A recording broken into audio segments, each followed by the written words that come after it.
আগের দিন তোমাদেরকে বলেছিলাম আমি রবীন্দ্রনাথ ঠাকুরের যে বাড়িতে গেছি মঙ্কুতে দার্জিলিংয়ে, সেখানে তোমাদের ভেতরের ভিউটা দেখাবো, কিন্তু ভেতরে মোবাইল অ্যালাউ ছিল না। তাই বাইরে যারা গান আর রবীন্দ্রনাথ ঠাকুরের কোনো কবিতা আবৃত্তি করবে তাদেরকেই ফটো তুলতে দেওয়া যাবে, তাও আবার বাইরেটা যেখানে রবীন্দ্রনাথ ঠাকুরের ফটো দেখা যায়।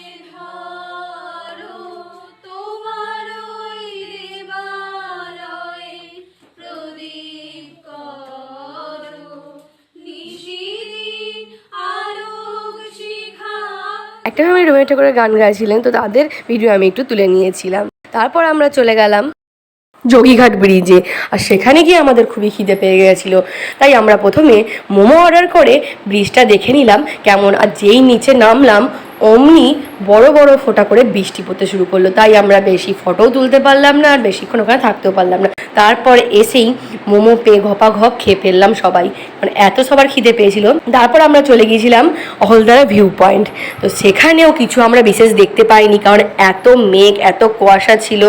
সেখানে আমরা জাস্ট চা বাগানগুলোই দেখতে পেয়েছি। তারপর তাও অল্প অল্প করে, নিচের ভিউ তো আমরা কিছুই দেখতে পাইনি।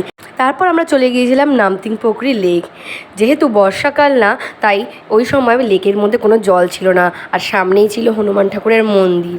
তার আগে আমরা ঢোকার আগেই একটা পেয়ে গেছিলাম খেলনার দোকান, আর সেখানে তো আমার ছেলে গিয়ে একদম কোন খেলনাটা কিনবে কোন খেলনাটা ছাড়বে সে অবস্থা।